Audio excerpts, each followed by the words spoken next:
नमस्कार। Welcome to Satya classes. मैं आप सबों के बीच लाल सर। जैसा कि आप लोगों को पीछे दिख रहा होगा, क्लास 12 की मोस्ट इम्पोर्टेंट चैप्टर जो फर्स्ट में है, हड़प्पा सभ्यता। हड़प्पा सभ्यता, इंग्लिश में इसे हड़प्पन सिविलाइजेशन और इनको और नामों से जाना जाता है, सिंधु घाटी की सभ्यता, जिसे इंग्लिश में बोलेंगे इंडस वैली सिविलाइजेशन। और इसका और एक नाम है जिसको बोलते कांस्य युगीन सभ्यता। ये नाम भी इम्पोर्टेंट है क्योंकि एग्जाम में इससे क्वेश्चन बनती है। क्या क्या नाम बोला मैंने? एक तो हड़प्पन सिविलाइजेशन लिखा हुआ है, दूसरी नाम इसकी है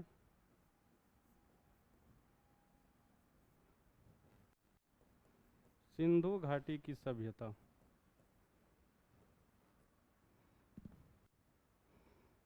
तीसरी जो इसकी एक और नाम है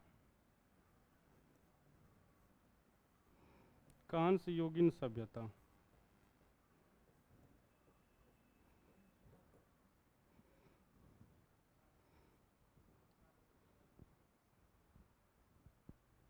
सभ्यता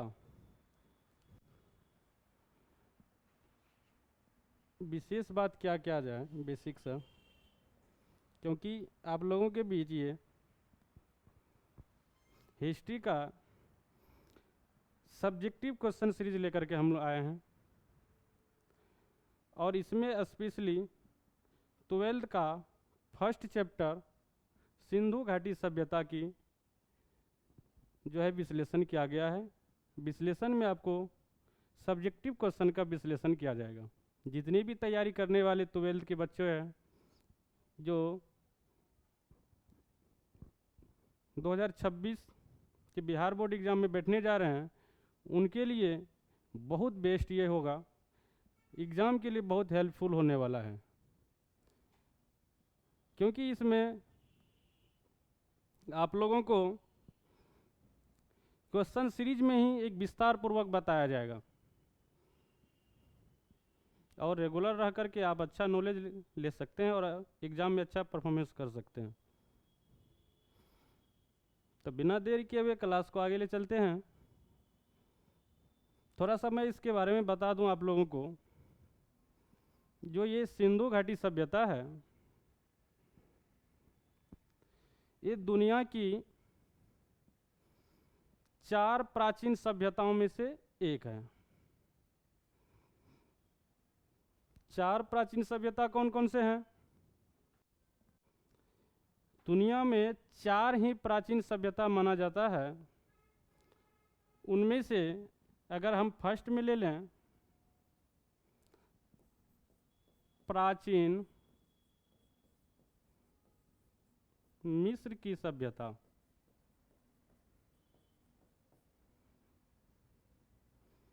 दूसरी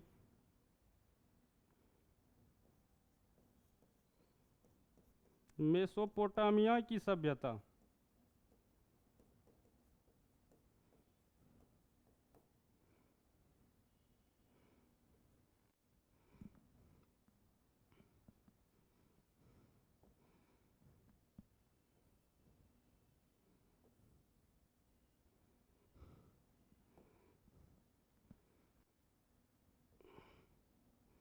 मेसोपोटामिया की सभ्यता, तीसरी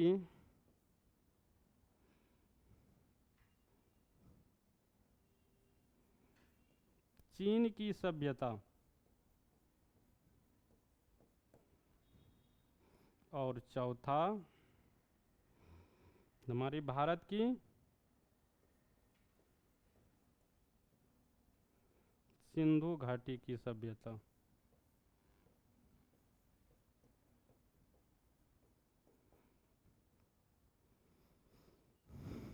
सिंधु घाटी की सभ्यता बोलिए, मैं पहले ही बता चुका हूँ, या हड़प्पा सभ्यता बोलिए, या तो कांसुगिन सभ्यता बोलिए, ये तीनों नाम से जाना जाता है।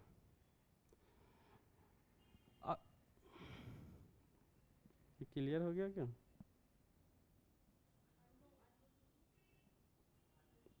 अच्छा, ओके, सॉरी। ये दुनिया की 4 प्राचीन सभ्यता है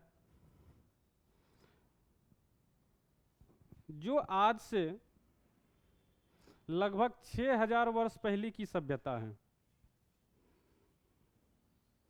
6000 वर्ष पहले। कुछ जो नए विद्यार्थी होंगे हिस्ट्री के, उनके लिए सरप्राइज वाली बात होगी कि आज से 6000 वर्ष पहले की घटनाओं के बारे में हम लोग जान के क्या करें। थोड़ा मैं इसके बारे में बेसिक बता दूं। 6000 साल पहले की घटनाओं के बारे में जानने से हमें ज़रूर कुछ नॉलेज मिलेगी, क्योंकि हम लोग जो पढ़ने आए हैं वो आए हैं इतिहास। क्या जानना है? इतिहास।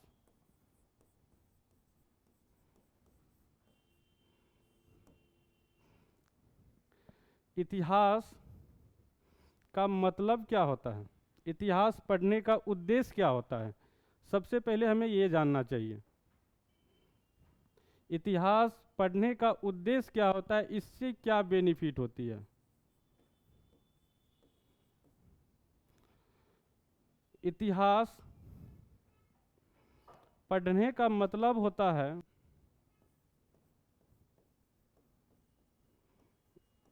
गलतियों का दोहराव ना हो।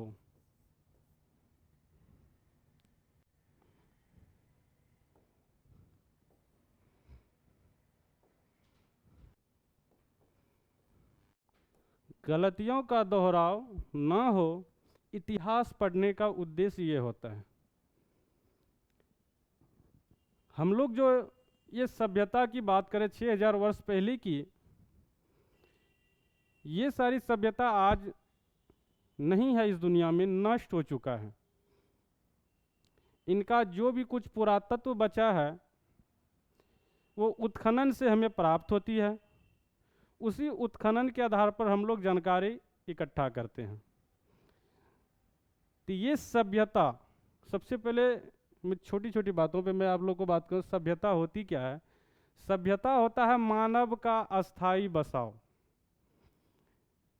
अगर मानव अस्थाई रूप से बस जाते हैं, एक ही संस्कृति में जीते हैं, एक ही माहौल में पलते हैं, तो उसे सभ्यता का नाम दिया गया।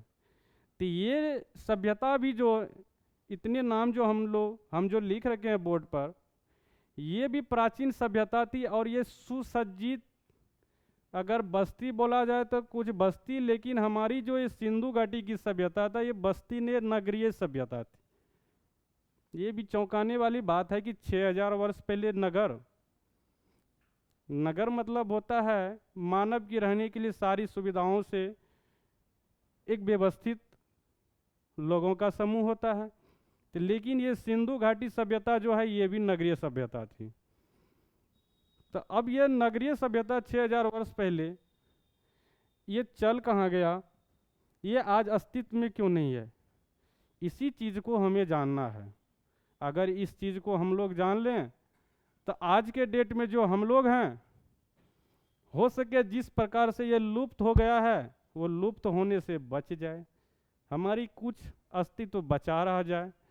इसलिए जिस गलती के कारण या जिस कमी के कारण ये सारी सभ्यता नष्ट हो गई, तो उनसे हमें सीख लेना चाहिए, ताकि ये वर्तमान के साथ ऐसी घटनाएं न घटित हो जाए।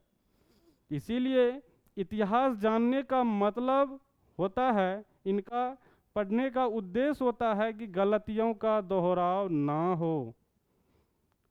क्या कमी के कारण ये सभ्यताएं खत्म हो गई, इन चीज़ को जान लें तो नेक्स्ट टाइम में या आने वाले जो समय है, अगर वो गलतियां यहाँ क्या होगा उससे ये समाप्त हुई, तो वो हम लोगों से ना हो कि ये भी मानव जाति समाप्त हो जाए।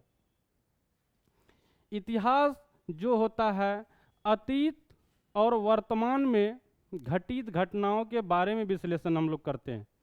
इतिहास में क्या चीज़ हम लोग जानेंगे? अतीत मतलब बीते हुए समय में जो घटनाएं घटित हुई, और वर्तमान में जो घटनाएं घटित हो रही है, इनके संबंधों का भी जानकारी हम लोग इतिहास में ही लेते हैं। इसलिए हम सभी को इतिहास का एक सही जानकारी लेना बहुत ज़रूरी है, नहीं तो हम लोग खुद इतिहास बन जाएंगे। और इतिहास तो बनाना चाहिए, अच्छे से बनाना चाहिए। इसलिए इतिहास को हम लोग एक रोचक तरीके से समझेंगे, जानेंगे। मैं तो विशेष बात नहीं इस पे कर पाऊँगा, क्योंकि मैं यहाँ पे सब्जेक्टिव क्वेश्चन सीरीज लेकर के आया हूँ। मैं थोड़ा सा आप लोगों को, आज फर्स्ट क्लास था, एक बेसिक सा इन्फॉर्मेशन आप लोगों को मैं दे दिया। हाँ, तो बात कर रहे थे दुनिया की 4 प्राचीन सभ्यताओं की। जो प्राचीन मिस्र की सभ्यता थी, मेसोपोटामिया की सभ्यता थी, चीन की सभ्यता थी, उसी तरह हमारे भारत में सिंधु घाटी की सभ्यता थी। तो ये सभ्यता जो थी, अगर चारों में हम कॉमन बात देखा जाए, ये चारों का चारों सभ्यता जो है नदी के किनारे थी। कहीं न कहीं ये चारों सभ्यता कोई न कोई नदी के किनारे थी, जिसमें अगर हम लोग जाने प्राचीन मिस्र की सभ्यता जो थी किस नदी के किनारे थी, तो वो थी नील नदी के किनारे।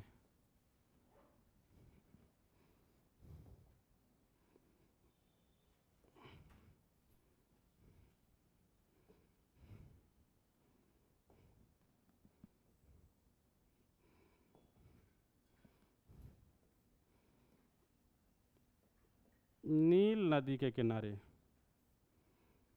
मेसोपोटामिया की सभ्यता जो थी, ये सभ्यता थी दजला और फरात नदी के किनारे। चीन की सभ्यता जो थी, ये थी पीली नदी के किनारे।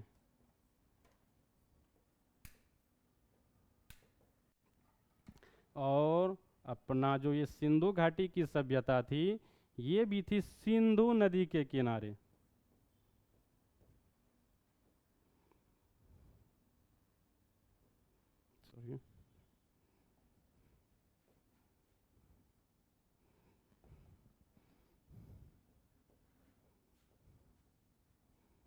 सिंधु नदी के किनारे। क्या ये याद रहेगा? मैं एक बात और बता दूं, हम जो बात करेंगे ये तो 12th के लिए मोस्टली है ही, लेकिन जितनी भी कंपटीशन की तैयारी करने वाले हैं, बिहार पुलिस हो, एसएससी वगैरह जो भी हो, उनके लिए भी ये बेहतर क्लास होने वाली है।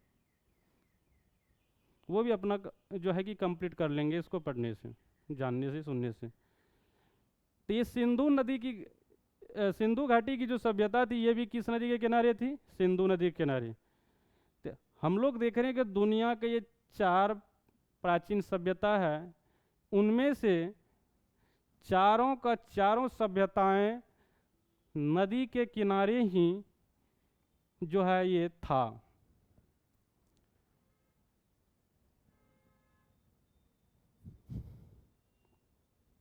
अगर लोकेशन की बात किया जाए, मिस्र तो जानते ही हैं, ये अफ्रीकन कंट्री है, उत्तरी अफ्रीका में पड़ता है, वहाँ की है सभ्यता। और नील नदी के बारे में बात करूँ, ये दुनिया की सबसे लंबी नदी भी है, उसी नदी के किनारे ये सभ्यता थी। मेसोपोटामिया की सभ्यता, आज अगर हम बोले ईरान, इराक, उन क्षेत्रों की सभ्यता उन क्षेत्रों में थी। तीसरी चीन की सभ्यता जो चीन में थी, भारत के पड़ोसी देश। चौथा सिंधु घाटी की सभ्यता, ये भारत में थी। भारत का जो है कि ये पाकिस्तान जो भारत से विभाजन हो गया है, कुछ इनका क्षेत्र अफगानिस्तान में पड़ता है, और मैक्सिमम जो है क्षेत्र इनका भारत में, वर्तमान की भारत में है। तो आप लोगों को मैंने एक बेसिक सी जानकारी बताया। थोड़ा सा मैं इसके बारे में और बात कर लूँ कि इसकी खोज के बारे में। सबसे पहले इसकी जो खोज हुई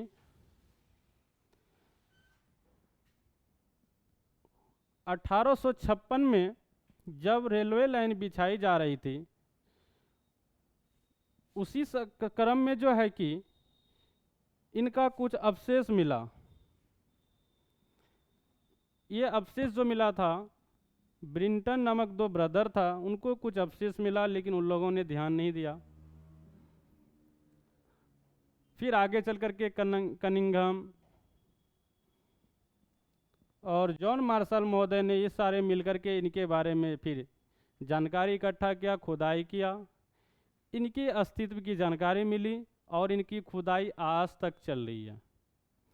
सबसे पहले जो इसकी खुदाई की गई थी वो लंबवत खुदाई की गई थी। ये लंबवत क्या होता है? किसी भी चीज़ों को पहले ड्रिल करके ज़मीन में खुदाई कर दिया जाता है। तो इसमें जो सबसे अंदर पाया गया वो सबसे प्राचीन, जो उससे ऊपर था वो उससे कम, जो सबसे ऊपर था वो उससे कम।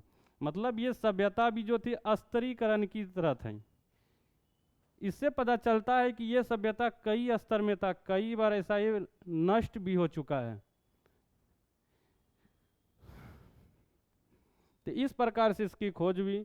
सबसे पहले जो इनकी एक स्पष्ट रूप से खुदाई किया गया वो 1921 में राय बहादुर दयाराम साहनी के द्वारा।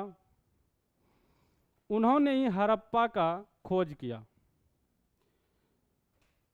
सबसे पहली बार इसकी जो खुदाई की गई, ये भी थोड़ा मैं लिख दूं, 1921 ईस्वी में। किसने किया था? राय बहादुर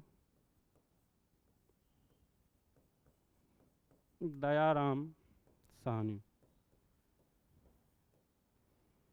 इन्होंने इसकी खुदाई करके ये जानकारी इकट्ठा किया। जानते हो ये जो जगह जो इन्होंने खुदाई किया था वो जगह था हड़प्पा। वो जगह था हड़प्पा। मेरे ख्याल से आप लोग को आंसर मिल गया होगा इनका नाम हड़प्पा क्यों पड़ा। ये राय बहादुर दयाराम साहनी जो इसकी खोज किया वो जगह था हड़प्पा। तो पहली बार खुदाई किया और वहाँ से कुछ अवशेष मिली, तो उन्होंने इसकी नाम ही रख दिया क्या? हड़प्पा सभ्यता। उसके बाद 1922 में फिर इसकी खुदाई, 1922 ईस्वी में इसकी खुदाई दूसरे व्यक्ति ने किया। उन्होंने जब ये खुदाई किया तो वो जगह था, वो जो जगह था मोहनजोदड़ो। मोहनजोदड़ो। और ये खोजकर्ता कौन था? राखाल दास बनर्जी। यहीं पे लिखना था। कौन था खोजकर्ता इसका? राखाल दास बनर्जी। इसका वीडियो नहीं बन रहा है ना, रुको मैं इसको ऊपर में ले लूँ।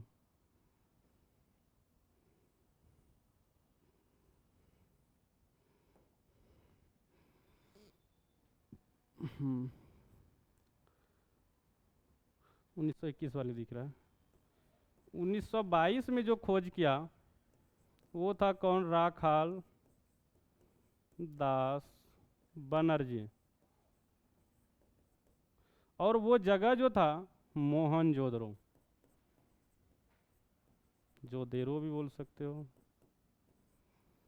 तो ये जो जगह था ये था सिंधु नदी के किनारे। ये किस नदी के किनारे? सिंधु नदी के किनारे।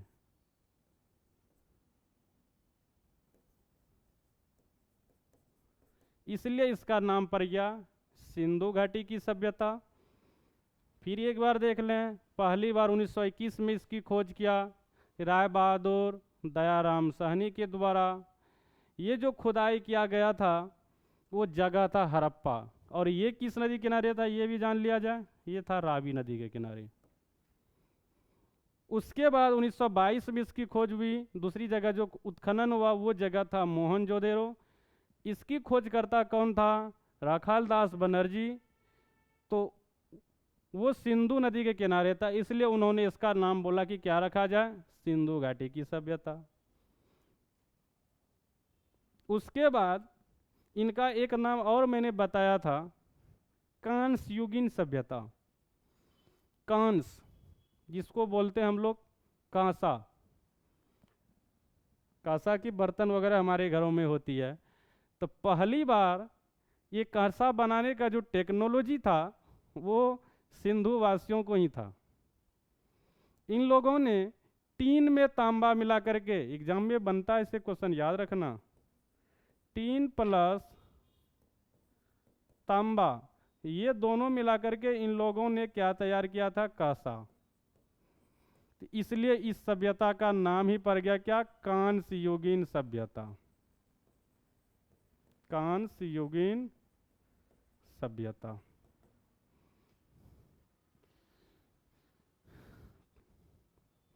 मेरे ख्याल से आप लोगों को ये बेसिक में बहुत ज़्यादा इन्फॉर्मेशन मिल गया। आप लोग इस चीज़ को नोट कर लीजिएगा, पीपीटी में तो मिल ही जाएगा, लेकिन अपना बुक कॉपी में नोट्स कर लेना है, नोट्स बना के इसको जो है पढ़ लेना है। एग्ज़ाम के लिए मोस्ट इम्पोर्टेंट चीज़ है, यहाँ से ऑब्जेक्टिव मिले बनेगा ही, सब्जेक्टिव लिखने में भी काफ़ी हेल्पफुल होने वाला है। नेक्स्ट हम लोग क्वेश्चन सीरीज पे चलेंगे। तो आज का पहला क्वेश्चन है, हड़प्पा सभ्यता के विस्तार की विवेचना करें। हड़प्पा सभ्यता की विस्तार की विवेचना करें, ये बहुत ही इंपॉर्टेंट क्वेश्चन है, मैं पहले ही सेलेक्ट कर दूं, ये VVI क्वेश्चन है, वेरी वेरी इंपॉर्टेंट। हड़प्पा सभ्यता की विस्तार मतलब ये हड़प्पा सभ्यता जो आज से 6000 वर्ष पुरानी थी, ये हम लोगों ने इसका बेसिक इन जानकारी तो ले ही लिया, ये कहाँ से कहाँ तक थी, थोड़ा मैं आप लोगों को और बताने के लिए बच गया कि मैंने 4 सभ्यता की जो चर्चा किया, जिसमें कि मेसोपोटामिया की सभ्यता थी, मिस्र की सभ्यता थी, चीन की सभ्यता थी। उन सारी सभ्यताओं में से सबसे बड़ी सभ्यता जो थी ये सिंधु घाटी की सभ्यता थी। तो अब ये जब इतनी बड़ी सभ्यता थी, इसकी विस्तार कहाँ से कहाँ तक है, इसके बारे में हम लोग देख लें। पहले क्वेश्चन में क्या है, हड़प्पा सभ्यता की प्राचीन सभी हड़प्पा सभ्यता प्राचीन सभी सभ्यताओं में विशालतम थी। पहले मैं बता चुका हूँ, ये याद करना, जितनी भी सभ्यता थी प्राचीन, उनमें से सबसे विशालतम मतलब सबसे जो बड़ी थी, सबसे जो लार्जेस्ट थी, वो कौन थी, हड़प्पा सभ्यता। यह उत्तर में कश्मीर से लेकर दक्षिण में नर्मदा घाटी तक, मैं आप लोगों को बता दूं, ऊपर जो होता है ये उत्तर कहलाता है मैप में, नीचे दक्षिण, राइट में ये हो जाएगा पूरब, इधर पश्चिम। तो ये उत्तर में बताया जा रहा है कहाँ पे, कश्मीर। उत्तर में कहाँ, ये जम्मू कश्मीर का जो है,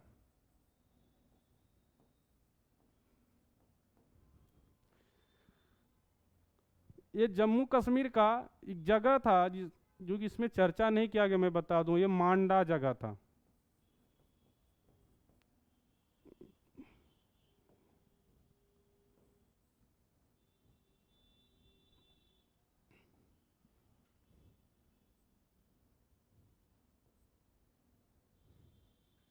अरे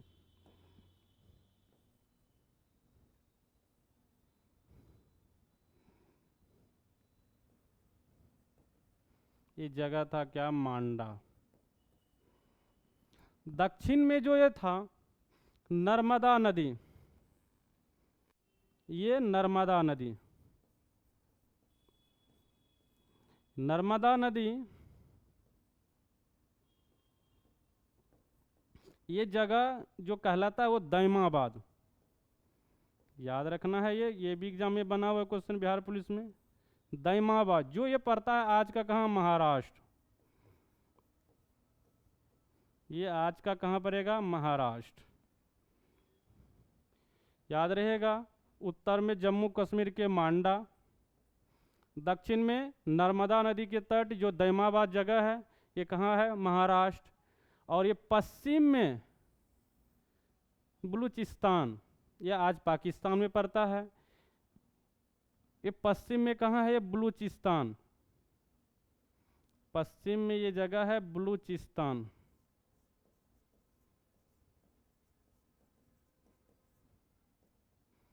बलूचिस्तान, इस जगह का नाम, बलूचिस्तान में जगह जो है मकरान तट, कौन जगह है ये, मकरान तट। इस मकरान तट के पास है सूत कांगेडोर, मेरे ख्याल से याद करना, एग्जाम में यहाँ से क्वेश्चन बन जाती है। पश्चिमी जो इसका क्षेत्र है ये सूत कांगेडोर है, समझ में आ रहा है आप लोग को।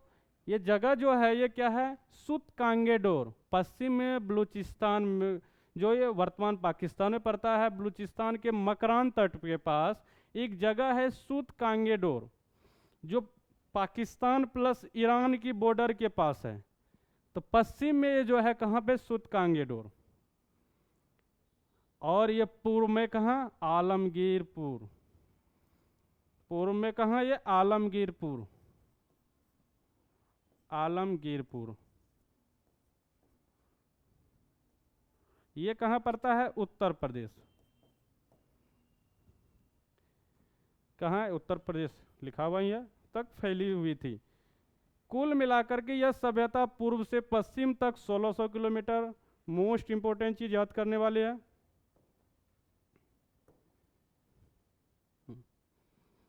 ये पूर्व से पश्चिम तक की जो इसकी लंबाई है कितना है, 1600 किलोमीटर, पूर्व से पश्चिम तक जो ये लंबाई है 1600 किलोमीटर, और ये उत्तर से दक्षिण की जो लंबाई है ये है 1200 किलोमीटर। इसमें घबराना नहीं है, कहीं कहीं ये डाटा कुछ गड़बड़ मिल जाएगा, 1500 भी मिल जाएगा, 1400 मिल जाएगा, अप्रोक्स में इसको रखना है, लगभग में। उत्तर से दक्षिण जो है इसकी वो कितना है, 1200 किलोमीटर, याद रहेगा। ये हड़प्पा सभ्यता की विस्तार बहुत इंपॉर्टेंट चीज़ है, वीवीआई क्वेश्चन है, मैं पहले बता चुका हूँ, याद रहेगा आप लोग को। उत्तर में कहाँ, जम्मू कश्मीर के मांडा से लेकर के दक्षिण में कहाँ, नर्मदा नदी के तट जो है ये दैमाबाद, महाराष्ट्र में वर्तमान में। पूरब में कहाँ, पूरब में जो है आलमगीरपुर, उत्तर प्रदेश, और पश्चिम में कहाँ, पश्चिम में जो है बलूचिस्तान के मकरान तट के पास, सूत कांगेडोर के पास। यहाँ तक ये हड़प्पा सभ्यता की विस्तार थी। ये लगभग जो है त्रिकोणीय अर्थात त्रिभुजाकार में ये क्षेत्रफल थी इनका। अगर क्षेत्रफल की बात लिया जाए तो एग्जाम में ये लंबाई चौड़ाई भी पूछ देता है, और इसकी क्षेत्रफल की बात लिया जाए तो लगभग, इसमें तो चर्चा नहीं, मैं लिख दूं आप लोगों के लिए, इसकी जो कुल क्षेत्रफल है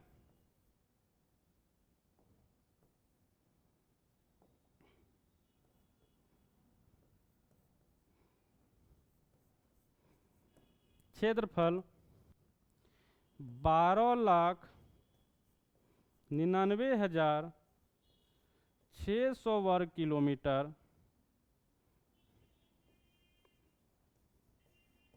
ये लगभग में है।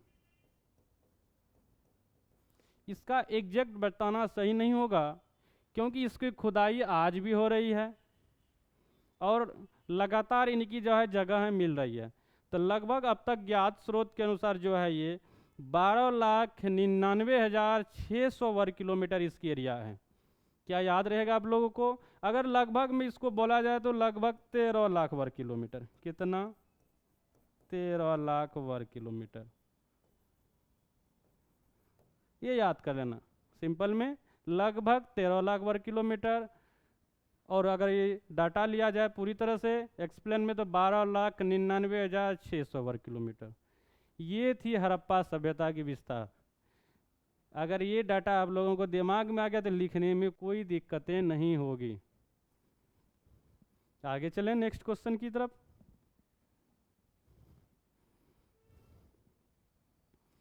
इसके बारे में शुरुआत में ही बता चुका हूँ, अगर आप लोग सुने होंगे तो ये कंप्लीट होगा। हड़प्पा संस्कृति को कांस्य युग सभ्यता क्यों कहते हैं? कितनी अच्छा क्वेश्चन है, ये भी वीवीआई क्वेश्चन लेना है एग्जाम के लिए। हड़प्पा संस्कृति को कांस्य युग सभ्यता क्यों कहते हैं?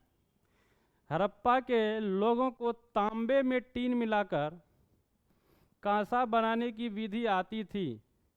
ये हड़प्पा होगा, थोड़ा मिस्टेक है। हड़प्पा संस्कृति के लोग कांस्य धातु के हथियार और औजार बनाते थे, इसलिए तो इसको बोलते थे हड़प्पा सभ्यता को कांस्य युगीन सभ्यता।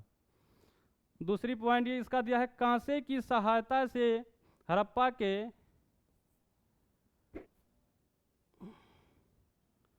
थोड़ा मिस्टेक है, हड़प्पा के नागरिक होगा यहाँ। हड़प्पा के नागरिक उत्पत्ति के शिखर पर पहुंच सके, उन्होंने एक नगरीय सभ्यता का विकास किया, अतः हड़प्पा संस्कृति को कांस्य युग सभ्यता कहते हैं। थोड़ा सा इस जगह रुक के समझना है, कांसे की सहायता से ये लोग जो है उत्पत्ति के शिखर पर पहुंच सके। देखो वर्तमान में अगर देखा जाए, देश किसी भी देश की विकास जो है आज के डेट में वो है क्या? लोहे। अगर जिस देश में जितनी लोहे की खपत है, धातु की खपत है, वो उतनी विकसित देश मानी जाती है। ठीक उसी प्रकार हड़प्पा सभ्यता के लोगों को लोहे की ज्ञान नहीं था। ये मोस्ट इंपॉर्टेंट चीज़ है, एग्जाम में बहुत बार पूछा जाने वाला क्वेश्चन है कि हड़प्पा सभ्यता के लोगों को किन चीज़ों का जो है ज्ञान नहीं था। वो चीज़ था लोहे का। मैं क्लियर से लिख दूं इसको, हड़प्पा सभ्यता के लोगों को लोहे का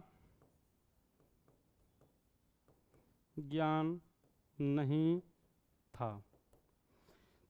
तो आज के डेट में बिना लोहे का तो हम लोग कुछ भी नहीं कर सकते। हर एक चीज़ में, घर बने, पुल बने, सड़क बने, सड़क में जितनी भी काम होते हैं, मशीन वगैरह, सब में तो लोहे का यूज होता है। लेकिन उस समय लोहे का नहीं था, तो इन लोगों का भी सभ्यता तो नगरीय थी।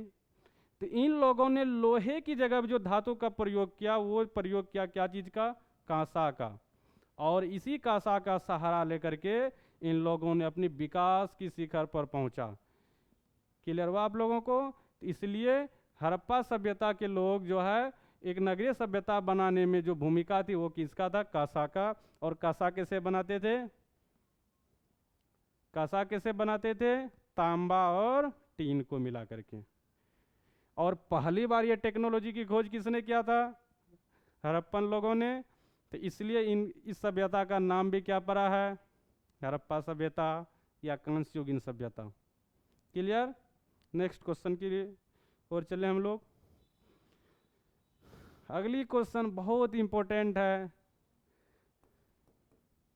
मैं आप लोगों के बीच मैक्सिमम जो ये क्वेश्चन लेके आया है, वेरी वेरी इंपॉर्टेंट क्वेश्चन। अगला जो क्वेश्चन है ये कार्बन 14 विधि। कार्बन 14 विधि से आप क्या समझते हैं? कार्बन 14 विधि क्या होता है?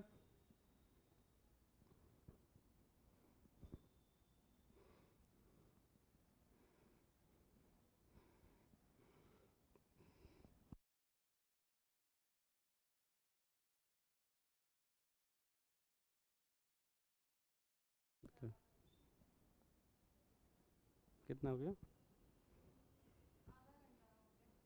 अच्छा ठीक है, ज़्यादा टाइम हो रहा है आज का, ये लास्ट क्वेश्चन रहेगा आप लोगों का। ये बहुत ही इंपॉर्टेंट क्वेश्चन है, कार्बन 14 विधि। ये क्या होता है? हम लोगों ने जो आज हम लोग पढ़ रहे हैं कितना, आज से लगभग 6000 वर्ष पुरानी सभ्यता।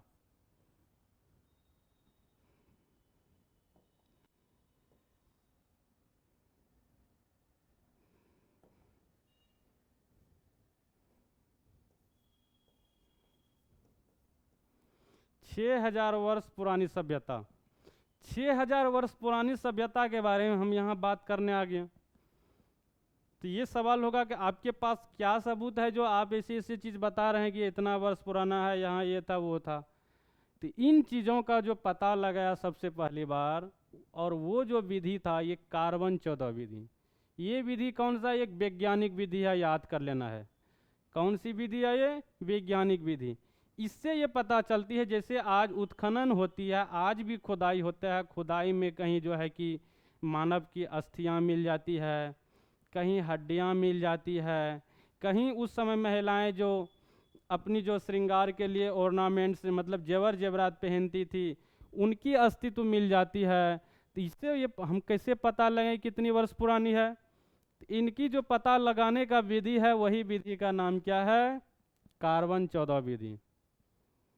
समझ में आ रहा है, ये क्या है, कार्बन 14 विधि।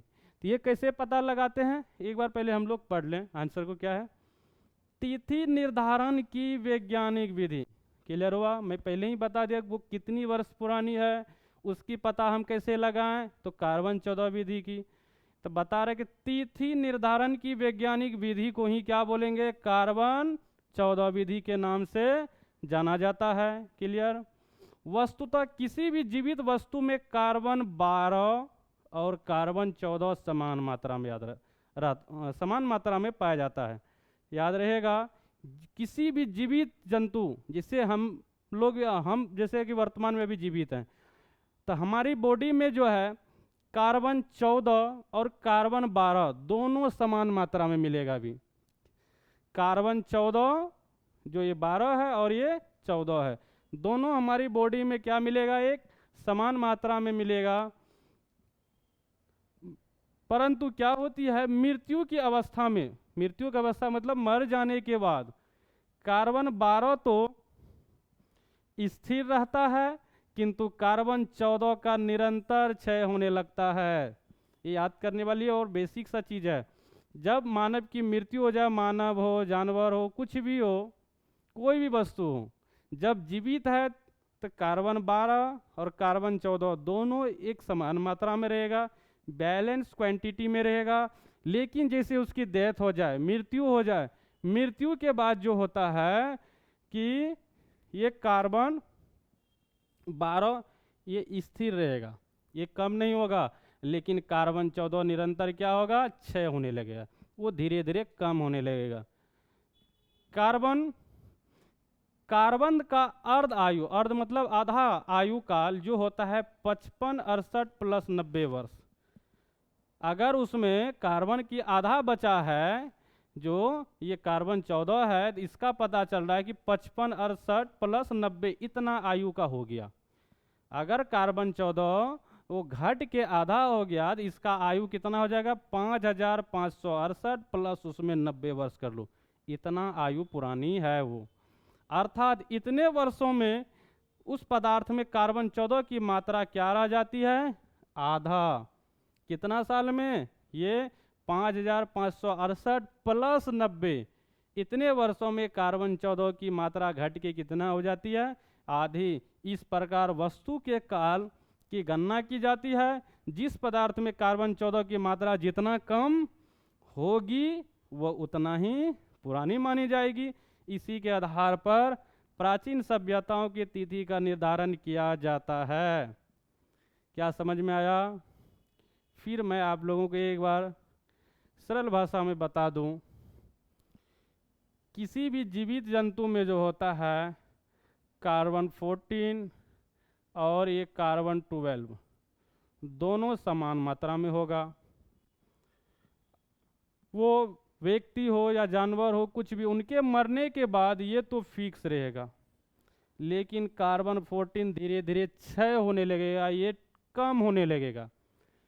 इनका अगर ये कार्बन 14 कम होके आधा आ गया तो व्यक्ति की आयु जो माना जाएगा वो कितना, 5568 प्लस 90 साल, इतने वर्ष की आयु हो जाएगा। कब? जब कार्बन 14 की मात्रा कम होके कितना हो जाए, आधी हो जाए। इससे किसी भी वस्तु की कितनी पुरानी है हम आयु पता कर लेते हैं। क्या ये कंप्लीट हो गया? मैं उम्मीद करूं को आप लोगों को अच्छी तरह समझ में आ रहा है। मैं आप लोगों से एक प्रॉमिस करना चाहता हूं, अगर आप लोग मेरे साथ बने रहें, मैं तो विस्तार पूर्वक अभी यहाँ नहीं बता सकता, अभी क्वेश्चन सीरीज लेके आया हूँ, लेकिन आप लोगों को ज़रा भी फील नहीं होगा कि मैं सिर्फ क्वेश्चन पे बात कर रहा हूँ। अगर आप लोग कंटिन्यू रहेंगे तो इस वर्ष की एग्ज़ाम में आप बेहतर रिजल्ट के साथ उपस्थित हो सकते हैं। ये मेरा वादा है आप लोगों से। इसीलिए मैं आज जितना पढ़ाया, इस चीज़ को आप लोग मेरे ख्याल से आधे घंटे के लिए अगर रिवीजन कर लें, अच्छी तरह से कंप्लीट हो जाएगा। ये ऑब्जेक्टिव के लिए बहुत ही हेल्पफुल होने वाला है। इसी के साथ आज का क्लास यहीं ख़त्म करते हैं। नेक्स्ट क्लास के लिए तैयार रहिए। आप लोगों को बहुत बहुत धन्यवाद। ओके।